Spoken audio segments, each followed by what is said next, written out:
नमस्कार विद्यार्थी मित्रांनो, आता आपल्याला इयत्ता 9वीचा राज्यशास्त्राचा दुसरा पाठ भारताच्या परराष्ट्र धोरणाची वाटचाल याबाबत माहिती घ्यायची आहे. प्रत्येकाने लक्ष द्यावं. भारताचं परराष्ट्र धोरण हा मुद्दा आपण बघतोय. यामध्ये अर्थ व महत्त्व हे आपण बघणार आहे. सर्वच देश हे आंतरराष्ट्रीय व्यवस्थेचे घटक असतात. त्यातील कोणतेही राष्ट्र सर्वार्थाने स्वयंपूर्ण नसते. म्हणूनच आंतरराष्ट्रीय व्यवस्थेत परस्परावलंबन असते हे आपल्याला समजले आहे. हे परस्परावलंबन मात्र काही मोजक्याच देशांच्या फायद्याचे किंवा हिताचे असता कामा नये.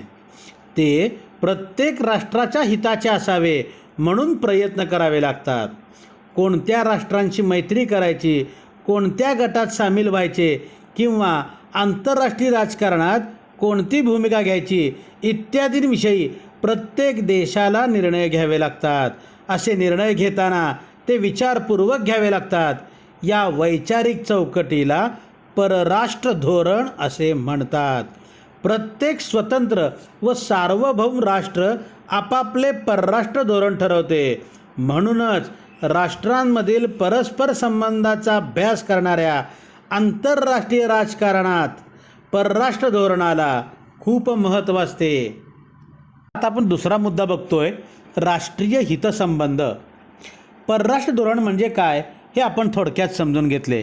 राष्ट्रीय हितसंबंध आणि परराष्ट्र धोरण यांचा अतिशय निकटचा संबंध असतो. राष्ट्रीय हितसंबंधाची जोपासना परराष्ट्र धोरणाद्वारे केली जाते. म्हणूनच परराष्ट्र धोरणाचा विस्तृत अभ्यास करण्यापूर्वी आपल्याला राष्ट्रीय हितसंबंधाचा अर्थ व त्याचे महत्त्व समजले पाहिजे. राष्ट्रीय हितसंबंध म्हणजे आपल्या देशाचे स्वातंत्र्य व सार्वभौमत्व सुरक्षित ठेवण्यासाठी करावयाच्या उपाययोजना, आपला आर्थिक विकास साधून आपले सामर्थ्य वाढवण्यासाठीच्या प्रयत्नाचाही राष्ट्रीय हितसंबंधात समावेश होतो. आपल्या राष्ट्रासाठी फायद्याचे आणि योग्य काय आहे याचा विचार करून जेव्हा निर्णय घेतले जातात तेव्हा त्यास आपण राष्ट्रीय हितसंबंधाची जोपासना असे म्हणतो. या अर्थाने कोणत्याही राष्ट्राच्या राष्ट्रीय हितसंबंधामध्ये पुढील घटकांचा समावेश सर्वसाधारणपणे होतो. आपल्या देशाच्या स्वातंत्र्य, सार्वभौमत्व व अखंडतेचे रक्षण करणे म्हणजेच संरक्षण हे राष्ट्रीय सर्वोच्च हित आहे. आर्थिक विकास हेही महत्त्वाचे राष्ट्रीय हित आहे. आर्थिकदृष्ट्या दुर्बल असणाऱ्या राष्ट्राला आपल्या स्वातंत्र्याचे जतन करणे अवघड जाते. म्हणून संरक्षणाखालोखाल आर्थिक विकास हे राष्ट्रीय हित महत्त्वाचे मानले जाते. आता राष्ट्रीय हितसंबंध आणि परराष्ट्र धोरण हे काय आपण बघूया. संरक्षण आणि आर्थिक विकास या राष्ट्रीय हितसंबंधाची जोपासना होईल या दृष्टीने परराष्ट्र धोरण आखले जाते. म्हणूनच राष्ट्रीय हितसंबंध ही उद्दिष्टे मानली जातात, तर परराष्ट्र धोरण हे ती प्राप्त करण्याचे साधन ठरते. परिस्थिती आणि काळानुसार राष्ट्रांच्या उद्दिष्टांमध्ये बदल होत असतात. त्यानुसार राष्ट्रीय हितसंबंधामध्येही बदल होतात. त्या बदलांचे प्रतिबिंब परराष्ट्र धोरणात दिसून येते. यातूनच परराष्ट्र धोरण प्रवाही असते. परराष्ट्र धोरण निश्चित करणारे घटक कोणते आहेत ते देखील आपल्याला बघायचे आहेत. आंतरराष्ट्रीय व्यवस्थेत कोणत्या राष्ट्राची कशा प्रकारचे संबंध ठेवायचे हे परराष्ट्र धोरणाच्या आधारे ठरते. परंतु परराष्ट्र धोरण ठरवताना अनेक घटकांचा त्यावर परिणाम होत असतो. पहिला मुद्दा आपण बघूया, देशाचे भौगोलिक स्थान. तुम्ही पृथ्वीगोल पाहिला असेल किंवा जगाचा राजकीय नकाशा पाहिला असेल, त्यातून कोणत्याही राष्ट्राचे भौगोलिक स्थान तुम्हाला दिसते. काही देश अन्य देशापासून दूर अंतरावर आहेत, तर काही राष्ट्रांच्या आजूबाजूला अनेक शेजारी देश आहेत. काही राष्ट्रांना मोठा समुद्रकिनारा लाभला आहे, तर काही राष्ट्रांकडे भरपूर खनिज संपत्ती आहे. थोडक्यात देशाचा आकार, लोकसंख्या, जमिनीचा पोत, देशाला लाभलेला समुद्रकिनारा, नैसर्गिक साधनसंपत्तीची उपलब्धता या सर्वच बाबी परराष्ट्र धोरण ठरवताना विचारात घ्याव्या लागतात. दुसरा मुद्दा आपण बघूया, राजकीय व्यवस्था. लोकशाही स्वरूपाच्या राजकीय व्यवस्थेत संसदेला परराष्ट्र धोरणाच्या निर्मितीत महत्त्वाचे स्थान असते, कारण परराष्ट्र धोरणासंबंधीच्या विषयावर संसदेत चर्चा होते. विरोधी पक्ष प्रश्न विचारून परराष्ट्र धोरणावर नियंत्रण ठेवू पाहतात. संघराज्य व्यवस्था असणाऱ्या देशांना परराष्ट्र धोरणाची आखणी करताना घटक राज्यांचाही विचार करावा लागतो, कारण शेजारी राष्ट्रांमधील घडामोडीचा घटक राज्यांवर परिणाम होतो. उदाहरणार्थ, श्रीलंकेतील घडामोडींचा तामिळनाडूवर आणि बांगलादेशात काही घडल्यास पश्चिम बंगाल आणि ईशान्येकडील राज्यांवर त्यांचा परिणाम होतो. आपण पुढचा मुद्दा बघूया, अर्थव्यवस्था. आधुनिक काळात कोणत्याही देशाच्या आर्थिक स्थितीला परराष्ट्र धोरण ठरवण्यात फार महत्त्व प्राप्त झाले आहे. आर्थिक विकास हे सर्वच राष्ट्रांचे सर्वात महत्त्वाचे उद्दिष्ट बनले आहे. त्यामुळे अर्थव्यवस्थेचा परराष्ट्र धोरणावर दोन प्रकारे परिणाम होतो. एक, देशाची अर्थव्यवस्था मजबूत करण्यासाठी अन्य राष्ट्रांशी प्रस्थापित करायचे आर्थिक संबंध, आयात निर्यात, जागतिक व्यापारात सहभाग इत्यादी बाबी परराष्ट्र धोरणाला आकार देतात. दुसरा, सध्याच्या जागतिक व्यवस्थेत आर्थिक सुरक्षिततेचे मुद्दे राष्ट्रीय सुरक्षितते इतकेच महत्त्वाचे मानले जातात. आर्थिक सुरक्षितता जितकी भक्कम तितके सामर्थ्यशाली राष्ट्र म्हणून मान्यता मिळते. अर्थव्यवस्था मजबूत असणारे देश कमी परावलंबी असतात व त्यांना स्वतंत्रपणे परराष्ट्र धोरण आखता येते. पुढचा मुद्दा आहे राजकीय नेतृत्व. परराष्ट्र धोरण ठरवण्यात राष्ट्रपती, प्रधानमंत्री, परराष्ट्र मंत्री, संरक्षण मंत्री या सर्वांचा, अर्थमंत्री, गृहमंत्री या सर्वांचा मोठा वाटा असतो. परराष्ट्र धोरणातील सातत्य टिकवून ते सुधारण्याचा प्रयत्न या पदांवरील व्यक्ती करतात.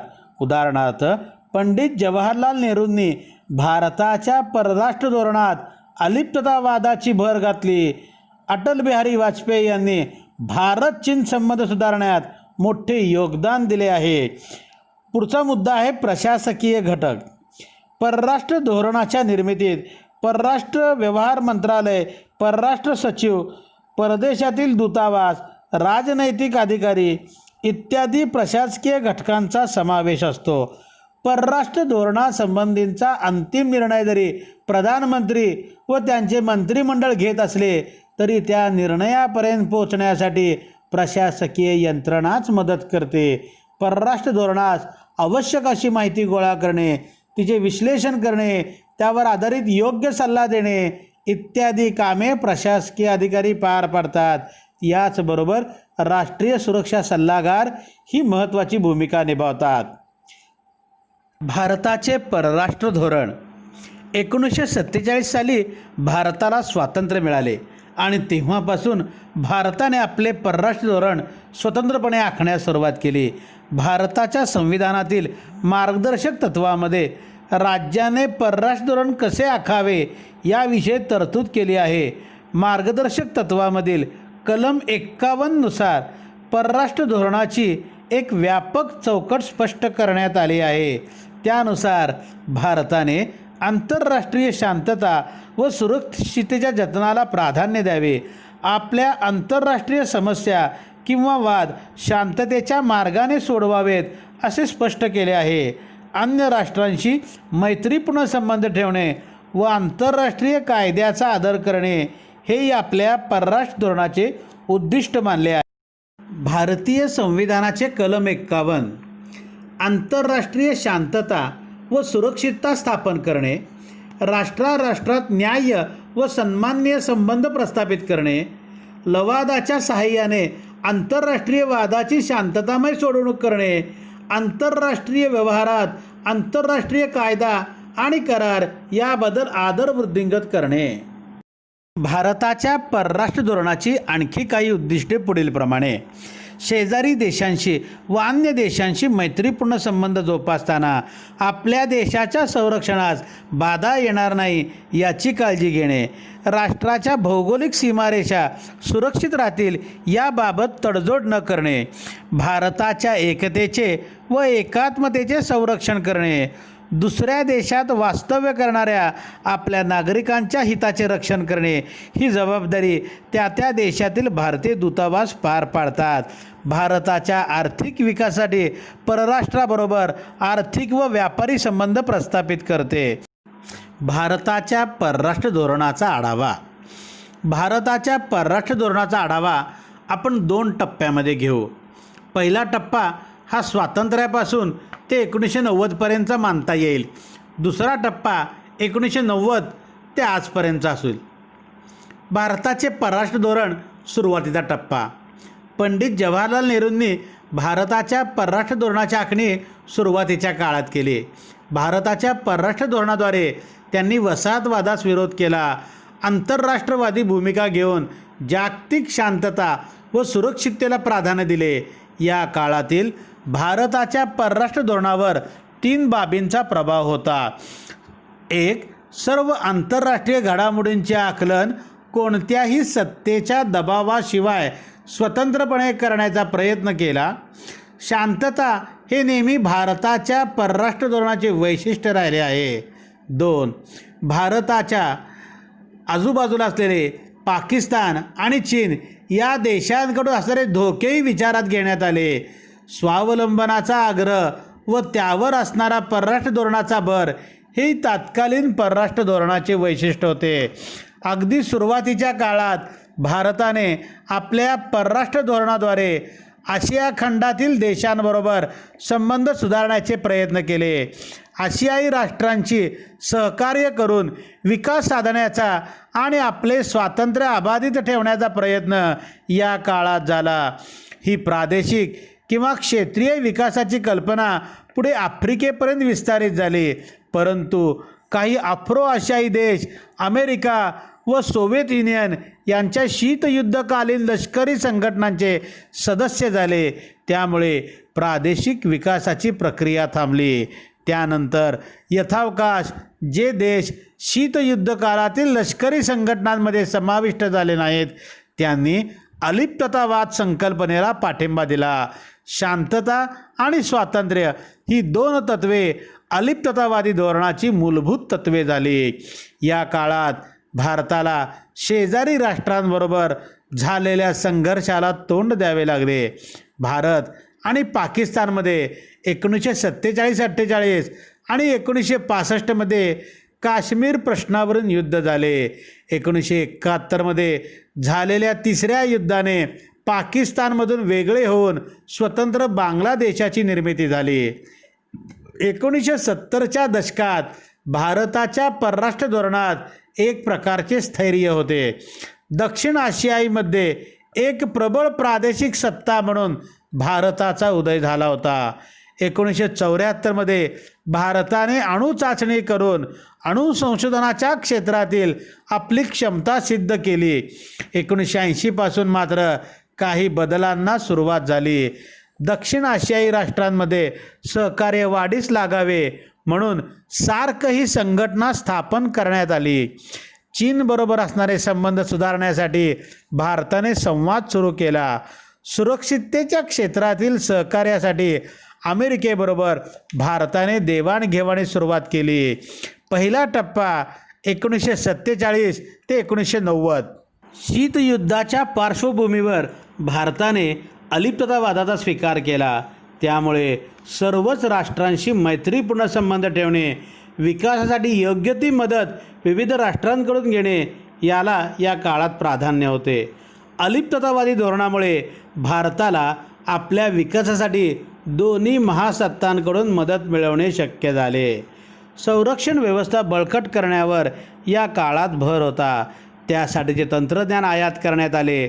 सोव्हिएत युनियन, फ्रान्स, जर्मनी इत्यादी देशांनी यासाठी भारताला सहाय्य केले. या कालखंडात भारताला काही आव्हानांना सामोरे जावे लागले. त्यामध्ये पाकिस्तानची संघर्ष आणि बांगलादेशाची निर्मिती तसेच चीनची संघर्ष यांचा समावेश होतो. 1974मध्ये भारताने अणुचाचणी करून आण्विक संशोधनाच्या क्षेत्रातील आपली क्षमता सिद्ध केली. दुसरा टप्पा 1991 ते आजपर्यंत. भारताचे दुसऱ्या टप्प्यातील परराष्ट्र धोरण अधिक व्यापक आणि गतिशील बनले. शीतयुद्धोत्तर काळात राजकीय व लष्करी संबंधांनाच प्राधान्य राहिले नाही. परराष्ट्र धोरणात अर्थकारण, व्यापार, शिक्षण आणि तंत्रज्ञान अशा अनेक पैलूंचा समावेश झाला. 1991 नंतर भारताने आर्थिक व्यवस्थेवरील सरकारी नियंत्रण कमी करून मुक्त आर्थिक धोरण स्वीकारले. त्यामुळे साहजिकच शेजारी देशांबरोबरील व्यापारात वाढ झाला. जागतिक बाजारात आपला सहभाग वाढला. आर्थिक विकास दर वाढवण्याचे प्रयत्न होऊ लागले. 1990 नंतरच्या दशकात आग्नेय आशियाई राष्ट्रांशी म्हणजेच सिंगापूर, थायलंड, व्हिएतनाम इत्यादी राष्ट्रांशी असणारे आपले आर्थिक संबंध अधिक बळकट झाले. इस्रायल, जपान, चीन, युरोपीय संघ यांच्याशी असणारी आपली देवाणघेवाण अधिक वाढली. आंतरराष्ट्रीय आणि प्रादेशिक पातळीवरील अनेक आर्थिक संघटनांमध्ये भारताचा सहभाग वाढला. उदाहरणार्थ G20 आणि ब्रिक्समध्ये Brazil, Russia, India, China, South Africa हे देश येतात.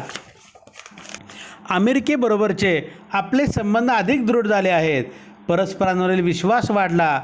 आंतरराष्ट्रीय समूहात भारताचे स्थान उंचावले. भारताच्या परराष्ट्र धोरणाचा एक महत्त्वाचा भाग आहे. अणुशक्तीचा अर्थ आणि तिचे उपयोग यांचा अभ्यास तुम्ही इतिहास, भूगोल किंवा रसायनशास्त्र या विषयामध्ये केला असेल. अणुशक्तीचे महत्त्व लक्षात घेऊन भारताने स्वातंत्र्यानंतर लगेच अणुऊर्जा कार्यक्रमाचा पाया घातला.